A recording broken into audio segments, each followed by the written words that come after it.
Howdy, Space Rangers, Captain Phoenix here. So today we are looking at my theories and predictions from before Kenobi. So as you guys know, I made a video before Kenobi came out. Actually, when the first trailer for the show came out, where I basically gave my theories and predictions as to what was going to happen in the show. Now that the show is over, I'm here reacting to all my theories and predictions and what I thought was going to happen. Did I get them right? Did I get them wrong? Am I very bad at analyzing things? Well, we'll see. Without further ado, let's get into it. Reva, on the other hand, is an interesting case. I definitely think she would die. And the reason I say that is because I don't think a show like this, especially centered around Obi-Wan and him like fighting Inquisitors, would go without him killing an Inquisitor. Obi-Wan needs to at least kill someone to show that he's still capable, to show that he's still a Jedi. And I know Jedi don't seek out violence, but we could have him cornered and he could end up fighting the third sister, and this would end up to him killing her. And I feel like also it would be really, I think it would also make sense for him to kill her, because the third sister doesn't show up in any future Star Wars properties. She's not in any future shows or movies or anything like that. She's just kind of there. So for Obi-Wan to kill her would make a lot of sense, not just in story and character, but also just like, canon-wise or timeline-wise. It's just a shame that the one that who does get killed is a black one. Huh, funny. So this is where I was completely wrong. I went into this show wholeheartedly thinking Reva was gonna die and that Obi-Wan was gonna kill her, as mentioned. And I think I made a good point in saying that he was gonna have to fight Inquisitors to show how capable he was, and he didn't. He really didn't fight Inquisitors. The best he did was fight Stormtroopers in like all the episodes. And like aside from fighting Vader, he never really had to face off against someone else who was force sensitive. I don't even think he actually locked lightsabers with Reva, so that never really happened, which I find to be very strange. They just decided to have Obi-Wan not fight. Again, it makes sense that they gave him the Jedi way out, where he survives all this crazy stuff without really killing anyone, quote unquote. He killed a bunch of stormtroopers, but he never really killed any main characters or Inquisitors, but yet he still survived to the very end after even dealing with all that crap. I guess it makes sense that him as a Jedi wouldn't do that. I just thought that since Obi-Wan was going to be like some depressed old man, we were going to have to see him get back into action, show that he still got it, he still got the groove to beat up these guys. But no, he didn't. And also, shock on me, Reva didn't die, so the more you know. Not to mention the tease we got for all this stuff happening. Because, like, in episode 2, Obi-Wan was, like, being chased by Reva and, like, bounty hunters. But he only, like, shot the bounty hunters. He never fought Reva. And then in episode 4, when he was literally in Fortress Inquisitorius, the place where all the Inquisitors hang out, he never came across any Inquisitors. And for Reva dying, they also teased us with that one. Because in episode 5, she fights Vader, and he stabs her, and she doesn't die. I legit thought she was actually gonna die in this scenario. I'm like, fine, she's not gonna die to Obi-Wan, but maybe Obi-Wan tricked her to deal with Vader, and she still doesn't die. What the fudge, man? But whatever, like, I feel like her redemption was okay. Not the best thing, but, like, it was okay. Just don't give her a spin-off show, please. I'm tired. And them like ravaging his hometown, I think that would also move him. And I think him and Obi-Wan sort of having like a buddy cop team up duo where they sort of like go on adventures like fighting Inquisitors or like fighting the dangers of Tatooine. Uncle Owen will see that Luke will need to fend for himself in the future. Either way, the might of the Empire and the fact that in the future we do know the Empire does occupy Tatooine, Uncle Owen will be moved to at least let Luke sort of be trained or somewhat guided by Obi-Wan. And there was like a non-canon story where Uncle Owen did kill Darth Maul, and in that story he allowed Obi-Wan to watch over Luke, but he still didn't allow him to train him. So if I were to guess, I would say that this show would go the same way. So basically, what that whole rant was saying was just me kind of thinking that the plot of the show is going to be on Tatooine, because back then I was so desperate for this show to be on Tatooine and not anywhere else. Oh, naive, poor me. I really wanted Disney to like stick to the canon, but they didn't. They instead tiptoed around it by having Obi-Wan go to other planets, but still not having Vader on Tatooine, but still having them fight on some desolate planet. It was a very, very weird time. I'm not saying the way they tiptoed around the canon was bad. Honestly, I think they kind of did it to the best of their abilities, but like, I really actually kind of wish that the whole show did take place on Tatooine, with some few exceptions. Right. But anyways, in that story where I was talking about Uncle Owen killing Darth Maul, I actually thought they were gonna adapt that, and they sort of did in a way, because Uncle Owen does end up fighting Reva in the finale, and I was like, oh, okay, maybe they're gonna adapt the Darth Maul story. Maybe he does end up killing Reva, but no, they don't. They cop out of that again. I swear to God, this show feels like it has so many cop outs or like so many ideas that were about to be realized, but then they're like, no, get rid of that draft. We're not having that here. So I think Uncle Owen was actually gonna kill Reva, but he never ended up doing it in the end. just I don't know, for some reason, and and Obi-Wan kind of just came in at the last second. Again, a lot like the Darth Maul story, but not really like how it went to. But nevertheless, they did not end up kidnapping Reva, and Uncle Owen and Obi-Wan did not have a buddy cop team up throughout the show because they were mostly separate throughout the show, which is kind of sad because I really did want Uncle Owen and Obi-Wan to kind of be forced to work together throughout this show in order to protect Luke. I think that would have been a really cool crux for this show to like hold on to, but obviously it didn't go that way. Again, not a bad idea. I just think it would have been cooler if they did, and we would have seen their relationship grow. But they were separate throughout the film, and throughout the show, and it makes sense because like again, Obi-Wan really was not supposed to meet Luke that much. You know, the most impactful, one of the most impactful moments in Star Wars history. But if they remove that, and they like have a rematch here where they fight, we obviously know what the outcome is gonna be. Obi-Wan has to win. He needs to get back to Tatooine. There is no other way this fight could end. So I just feel that if Obi-Wan and Vader / Anakin meet, then it would remove a lot from the story. What I would prefer is if Vader / Anakin actually did something else in this show. Maybe he goes out on a Jedi hunt with the Inquisitors, and maybe he kills a Jedi. Maybe he goes to that Asian-inspired like tech town, and he kills a Jedi there, and we get to see how evil Vader is. But on the same time, maybe Obi-Wan's like on that planet as well, and he feels Vader's like presence. He finds out, maybe he does some detective work, finds out Vader is Anakin, but they don't ever end up meeting. Anakin will also feel the same. He'll feel Obi-Wan's presence, and he'll try to track down Obi-Wan, but he can't. It's sort of like a game of catch and mouse, like Jedi Force catch and mouse between the two. That would be really interesting to see. So basically, I did not want Vader and Obi-Wan to have a rematch because I felt like it was gonna cop out what Revenge of the Sith did, and it would be kind of weird in between this and A New Hope. And I was saying, oh my gosh, it's so obvious Obi-Wan has to win because what other way would this fight go? And I was half right because they do end up meeting like twice in the show. Obi-Wan loses the first time and Vader loses the second time. I do feel like the lightsaber fight between these two at least was well deserved, or at the very least they kind of executed it in a way that justified the show's existence. So I'm not even mad about the two of them fighting again. And it even makes sense with episode 4 with Vader saying, when I left you, you were the master, but now I was Alana, but now I am the master. It makes at least some sense. So I'm not even mad that they ended up fighting in the show anyway, but I do kind of wish we got to see, Vader chasing down the Jedi. I do like the fact that we got to see his ruthlessness. This show actually did my boy well. Because Vader, as I mentioned in episode 3, he was like destroying cities and stuff. In episode 5, he's like destroying the ship, fighting Reva. So I feel like when it comes to Vader's viciousness, the show got it well. And the whole chasing the Jedi thing, I was kind of right, but like that plotline gets resolved in episode 1 really quickly. Oh my gosh, there's a Jedi hiding on Tatooine. Next scene, the Jedi is dead. Oh, okay, great. Let's move on. So, while I like the fact that I was kind of right, I was right in like a completely different level. I was 4 parallel universes ahead of. If it is Dio, then I'm glad I'm right. If it's not, It's Dayu, young me, Dayu. Also, I say young me when like I'm really young. Past me is the better version of saying it. I'll admit I'm wrong. But yeah, so Dio is the new planet in this show, and it seems a good chunk of this show is going to be focused on Dio.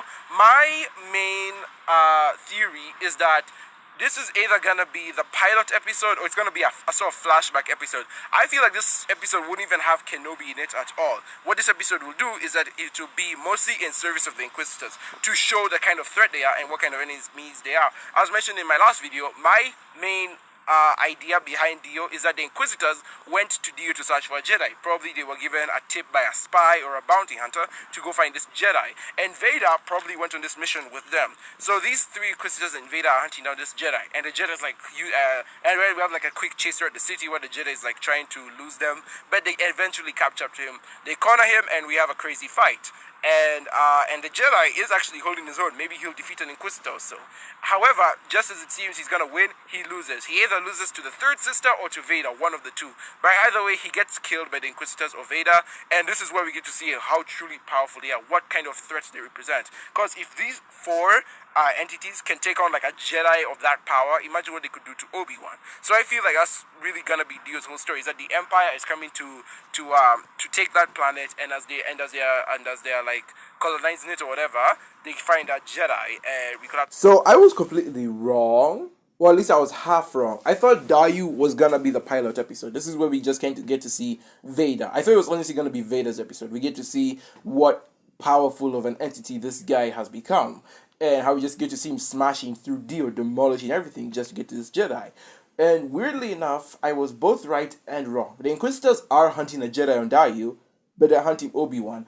I actually thought Obi-Wan was not gonna be in the first episode of this show, because I'm like, he's such a well-known character. I wouldn't be surprised if the first episode of the show is dedicated to Vader and the Inquisitors, and then episode 2 is just Obi-Wan stuff from there on. Then again, it's 6 episodes, and I knew they wouldn't have time for that. So, honestly, the Jedi being Vader, Kenobi that they're chasing on the planet makes sense. Vader wasn't on Dayu, but episode 3 still has him, like, destroying an entire village just to get to Kenobi. So, I was still kind of right in that respect.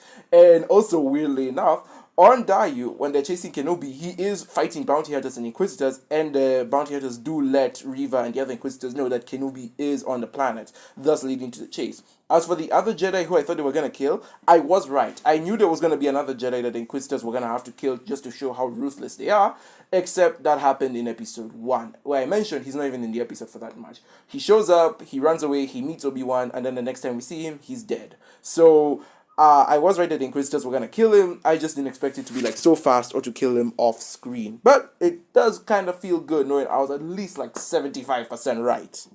Also, I was a fool for assuming Dayu was gonna be like the main planet of the show. It was only there for like one episode, and I was like, the most of the show's gonna take place here. This is like the planet Kenobi's gonna go to and like fight Vader on. It's not gonna be Tatooine, bruh. I was so wrong. Worth mentioning is that Obi-Wan sees the Inquisitors on Tatooine, so he decides to get into an escape pod and escape, leaving Tatooine behind. This is all in an effort to draw the Empire away. If the Empire is not focused on Tatooine and instead focused on him, they won't find Luke. So he goes to Dio, where the Empire, the Inquisitors, and Vader try and hunt him down. And that's what a lot of people are saying, is that the chase through the city is Obi-Wan trying to escape from them. And then there was even a point in the trailer where like they're fighting on rooftops. So people are saying that Obi-Wan is the guy with the blaster on the rooftops trying to fight off the Inquisitors, and the whole cage with the pirates thing is him sending a lightsaber into that cage, and then the pirates escape. He uses that cover to either escape or to draw his lightsaber. This is when Obi-Wan finally reveals he's a Jedi and fights the Inquisitors. And people say that he will probably beat the Inquisitors in this fight, like he'll defeat them easily, and he'll escape off Dio and go back to Tatooine, or go to another planet to be on the run from them. Or maybe he'll meet Vader in this fight and escape. Either way, Obi-Wan will defeat the Inquisitors, driving them away from Tatooine and distracting them long enough so that Luke or his family can move or go into hiding or something like that. That's like the secondary theory. So I let you guys listen to that whole ramble just so I could break it down piece by piece. I know I probably should have stopped at intervals, but I think listening the whole thing in one quick go would be better. So yeah, Obi-Wan leaving the planet because of Inquisitors alone apparently wasn't enough to phase him, because when Reva threatens Owen in episode 1, I'm like, okay, surely he'll have to leave, right? He has to like distract them. But nope, it took Leia getting kidnapped for Obi-Wan to be like, okay, I'm a peace out, get off Tatooine. So again, I wish that was something I was completely wrong in, but honestly, based on how they told the story, not fully wrong. So, you know, like, I'm patting myself on the back for being close enough. Next was him going to Dayu, where he needed to lay low. This did not end up happening. He only went to Dayu to rescue Leia and then get off it as soon as possible. The planet was already covered in Imperials and Storm and Inquisitors, so him going there to hide was not an option. We do have him like being chased on the rooftops fighting bounty hunters, but he never draws his lightsaber in this episode. He never once draws in this episode. He only draws in episode 3. And episode 3 is not even like done in a dramatic way. He only lights it up out of panic, whereas in episode 2 he's just like kind of chasing after Leia on rooftops and Reva doing parkour to get to him, which was like, I mean, it was fine, but like still kind of weird. But it was okay. I honestly thought that whole setup thing was fine. I didn't have a big issue towards it. So, yeah, I was not even fully wrong there. He doesn't end up fighting Inquisitors, but he does fight the bounty hunters, and he does escape Dayu, where he needs to go to another planet so he can get Leia home. Again, I kind of wish Leia was dropped off home a lot sooner so we could focus more on Obi-Wan trying to survive. But, like, again, we got what we got, and whether I was right or wrong, that remains to be seen. Well, no, actually, I was mostly wrong. I was like 50% right in this regard. So, hey, again, being kind of right is better than not being right at all. Or is it being completely wrong and taking surprise? I have no freaking clue. Remember when everyone was doing the Last Jedi theories and we were all wrong because the movie was not at all what we expected it to be?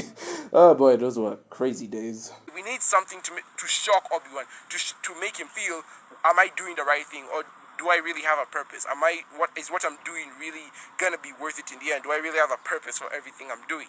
So I feel like this show would really benefit if it did something to shock Obi-Wan. Maybe make him lose Luke, or remember Satine, or just something to rock his core. Make him make it so that we can see him breaking. Under the surface, we can see Obi-Wan slowly breaking away, but he still chooses to be a Jedi. He still chooses to push on, not just for Luke, not just for the galaxy, but also for himself and the future of the Jedi.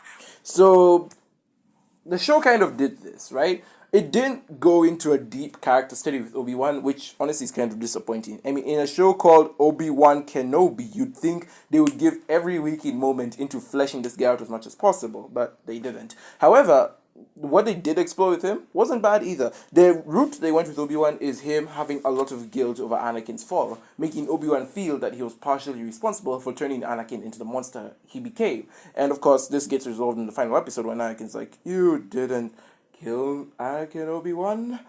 "Oh, he did." And like that whole thing happened.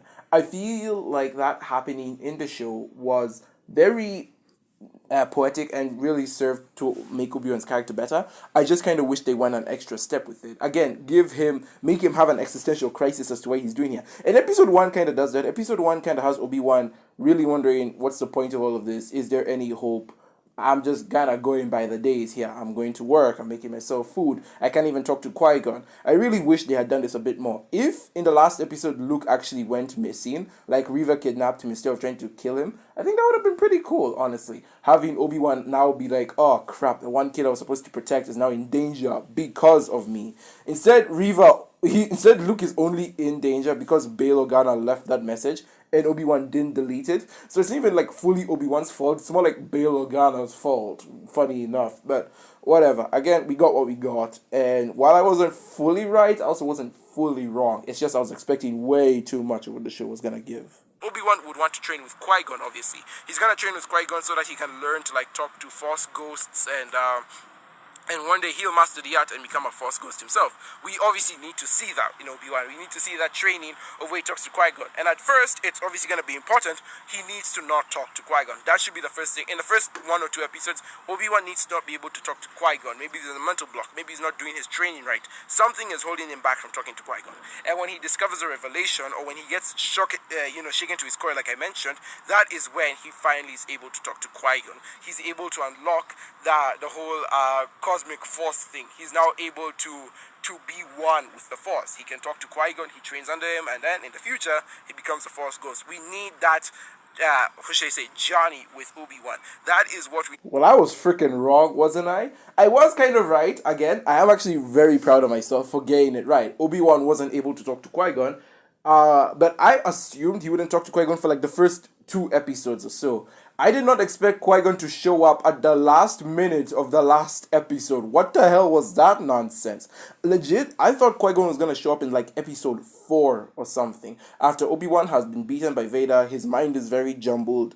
And at this point in time, he's now given himself to the Force. At this point in time, he's opened himself to the Force and he's used his lightsaber again. He's slowly becoming a Jedi. By having Qui-Gon come to talk to him and give him some words of encouragement on how to beat Anakin, that would have been really cool. But it didn't happen. Episode 5 was the flashback episode where we got like constant flashbacks to Obi-Wan and Anakin training. You'd think Obi-Wan's Force Ghost would show up then. He didn't. In episode 6, Obi-Wan is trapped under rocks. Vader has beaten him in this fight, and you'd think Qui-Gon would show up to remind him of his purpose, of his journey, of what he's supposed to do, of his mission. Nope. He shows up in the last few minutes because at this point in time, Obi-Wan has reached clarity, and then he's like, "Took you long enough, now let's go, Obi-Wan. You weren't ready to see me because you were depressed, let's go." And I'm like, okay, I mean, I get the reason, but like, really, you had to hold out this long before giving us a Qui-Gon ghost moment? Like, that is such a cop-out, sounds. Again, I don't hate the reason for why Obi-Wan wasn't able to see him until the last episode. We could have had this so much sooner. Like, you could have this is the one arc you could have actually sped up. What are you doing? But whatever. I was, again, like 75% right. Actually, I was like 80% right, really. The only thing I got wrong was that I thought Qui-Gon was going to be in the show a lot more when he only showed up at the end. So, again, I'm not even like fully wrong there. find a way to make Obi-Wan the character smart enough to get them off Tatooine.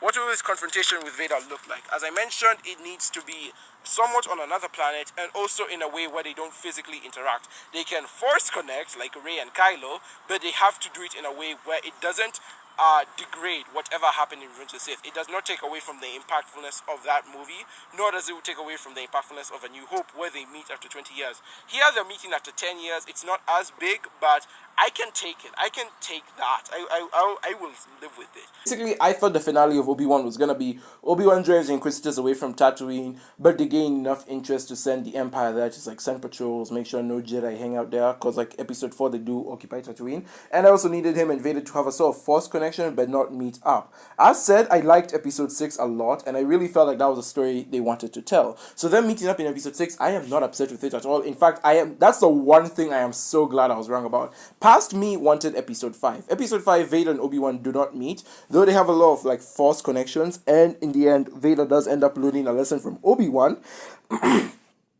but like without meeting Obi-Wan. So I think past me would have really liked it if the show kind of just ended at Episode 5, but because Episode 3 exists where Vader beat Obi-Wan, we needed to have a rematch so that Obi-Wan has to come out on top and the story can continue. So I'm glad I was wrong in this case that Episode 6 exists, because Episode 6 is like still a really good episode. And as for the whole Inquisitor thing, really getting them off Tatooine was just easy. They're Jedi hunters. They go where the Jedi are. So Obi-Wan leaving Tatooine would have just been the easiest thing. And mind you, they weren't even on Tatooine for long. After they killed that random Jedi, they leave. Because Reva was expecting Obi-Wan to be on Tatooine, but they're like, bruh, he ain't. Why would he be on Tatooine of all places? So they do actually leave. And Obi-Wan, if anything, goes to them. So funny stuff. If we don't have a lightsaber fight between the two of them, I am fine. Let him have his main rival be the third Inquisitor. Let it either be the Grand Inquisitor or the third Inquisitor. Those need to be. So the reason I said this is because the Grand Inquisitor was also a Jedi, specifically a temple guard. So I think Obi-Wan having a confrontation with another Jedi would have been interesting, as the other Jedi would have been like, I turn to the dark side because it was more rewarding to me that way. Look at me, I'm now a high-ranking member of the Empire. I would have never gone into this while being a Jedi, but Obi-Wan would have been like, stick to the light, my brother. You gotta stick to the light, because there will be a hope one day. And the Grand Inquisitor would have been like, no, the Jedi time would have been long gone. I honestly think an enmity between the two would have really worked well. Of course, neither of them would have to end up dying, because we know how their stories end. They couldn't die in that situation, which is why I was saying where Reva could come in. Now, Reva fighting Obi-Wan would have worked, as he would have killed her, and at the same time, it would be more or less like a tie between him and the Grand Inquisitor as they leave each other, because it will have brought some drama and dynamic to the situation, but we didn't get it. I still like Reva's story, though. I like the fact that she was a youngling, and she grew up hating Anakin and Obi-Wan to an extent because of what Anakin did to her and her friends. Makes sense. Honestly, I liked her story. Could have been fleshed out a bit better, but we do not need as much time on her as we did. It's the Obi-Wan show, not the Reva show. Where Uncle Owen will say, you can keep a watch on Luke. Protect him if he's ever in trouble, but you are not allowed to train him, and you are not allowed to form a relationship with him. Protect him, watch over him, but don't get close to him. And I think that's where him and Uncle Owen will stand. They will have to go on an adventure together, or sort of like, they will have to experience something together, so that by the end of the show, they can reach a more civil understanding of what to do with Luke. Look at past me, being naive enough to think that Uncle Owen and Obi-Wan were gonna go on an adventure together. I really wanted to see that buddy cop relationship, didn't I? Well, in the end, we didn't have them go on an adventure, but we did have them go through an experience where they were essentially fighting a Sith, right? Or just on different planets and on different storylines. So with that whole situation happening, we still kind of reach the end of the story where they do kind of reach an understanding. Obi-Wan realizes Luke needs to be a boy and he needs to grow up and live life so that he doesn't become like Anakin. Whereas Owen understands why Obi-Wan is there, why Obi-Wan is watching over Luke, to protect him from threats like this, for example, as a crazy Sith chasing them down. So I do like the understanding they got together. And it will also line up with what happens in A New Hope.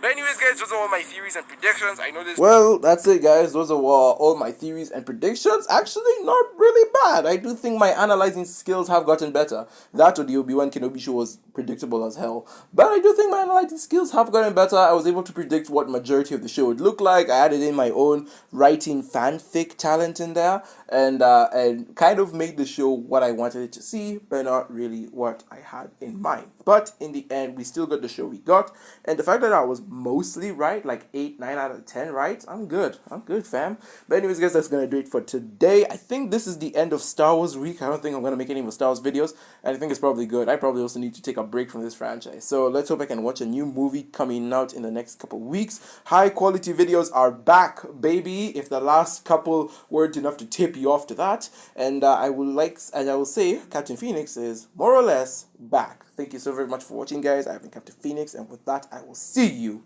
in another universe. Goodbye, my beautiful Rangers.